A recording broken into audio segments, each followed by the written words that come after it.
Okay, we're back. We are back. Yes. How are the positrons doing? I think they're spinning in the right direction. Yes, indeed.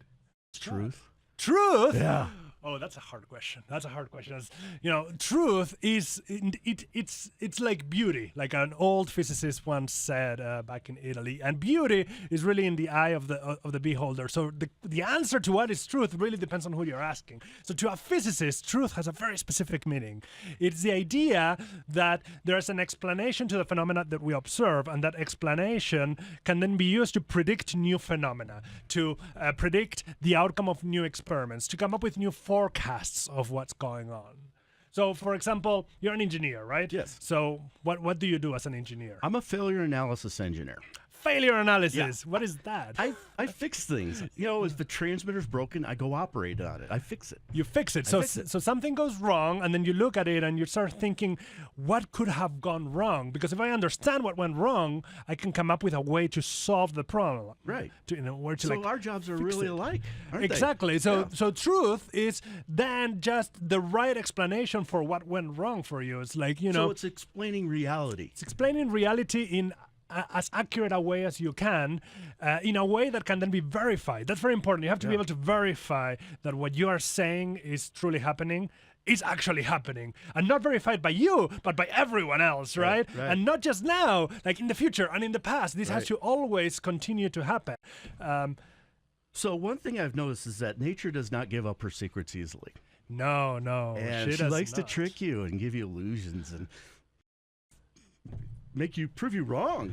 Yeah. Oh no, water has fallen on the ground. More technical failure analysis. I know what happened there. You just knocked the water down. You know what? I can get out my quantum eraser. We'll make that go away. We'll make that go away. Or you can just leave it. It's fine. Right, let's move on. So my teacher in high school, he told me, his science teacher, he said, question everything. Indeed. And assume nothing. Indeed. Those are some very good advice.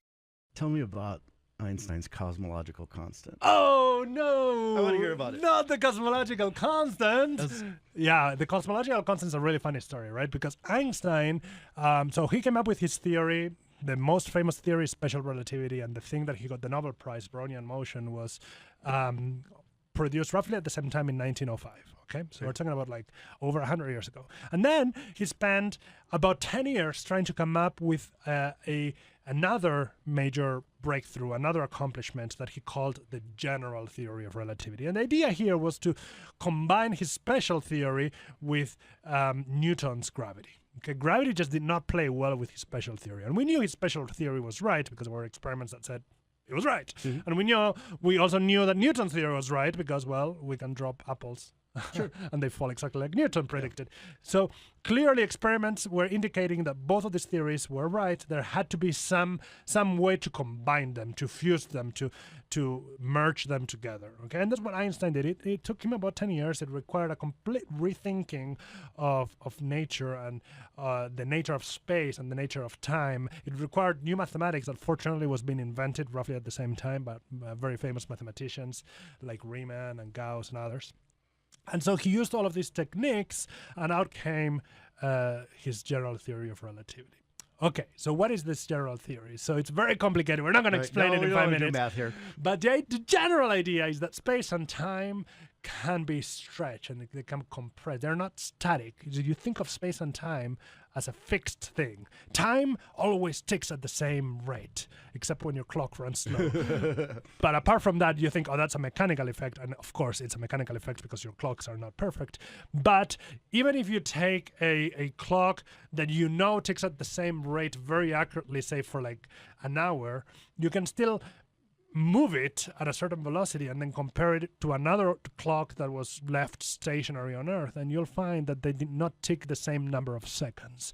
Motion slows time, and gravity also slows time. That's what Einstein told us. Somebody's calling me? Tell them I'm busy. I'm at the radio. It's my boss. He says we're off the air. Oh, John. Are we going to listen to the boss? Let's not listen to the boss. Let's turn the boss off here. Okay, so the cosmological constant is what? So the cosmological constant is Einstein's attempt to make the universe static. Wait, it's expanding, right? But it naturally wants to expand. But Einstein didn't like that. He didn't. He didn't. He said, like, that does not jive with my feeling right. of what the universe should be. That's hard to think of, that the universe expands in an infinite amount of directions everywhere. And they thought, through astrophysical observations, that it wasn't expanding. Of course, astrophysical observations weren't precise enough to measure this rate of expansion. So Einstein said, well, it looks like astronomy suggests that things don't expand. Plus, from a philosophical and religious point of view, I don't want the universe to expand, so I'm going to add this constant. And then he was like, well, maybe I'm wrong, because there are some observations that indicate that maybe the universe is expanding. So I'm going to take the constant back, and then I'm going to put it back in so that it expands at the right rate. So he kept on like putting this constant in, removing it, putting it in, removing it. And it's not something that you can predict from first principles. It's something you have to measure. And what we know today is that there is a cosmological constant that is driving the expansion of the universe today. We know that the universe is expanding, and it's expanding at an accelerated rate, and it's accelerating because of the cosmological constant. But the value of the constant, the rate of acceleration which we've measured, is very small. How this small? Constant is tiny. How small is it? It's insanely small. It's 120 orders of magnitude too small. So that's for my that's liking. A 0 with 120 zeros and a 1. And a 1. Right? So you calculate this thing from first principles. You use theories of quantum gravity, these string theories, this loop quantum gravity, these causal sets, all of these ideas that brilliant people have come up with, and you calculate this cosmological constant, and it's off by 0.120 zeros and then a 1. So something is wrong. What we observe is not what we predicted. And we don't understand why. This is one of the fundamental problems in physics today. Why is the cosmological constant this small? Or put another way, what is causing the acceleration of the universe? Is it a constant? Is it truly a constant? Or is it maybe something else? Maybe Einstein was wrong. Who knows, right? We should test. It's not that Einstein is a god in any way. We're always constantly trying to prove him wrong. Right. Why? Because if we actually manage to find something that's inconsistent with Einstein's theory, then that would typically lead to a breakthrough, to a scientific revolution, like philosophers like to speak of, right? So we're trying to find, things that suggest Einstein was wrong, but it's just incredibly difficult. It's very difficult to tell whether the acceleration of the universe is caused by this constant that's tiny, and we don't understand why it's tiny, or whether it's being caused by something else, whether it's being caused by Einstein's theory being wrong at a cosmological level.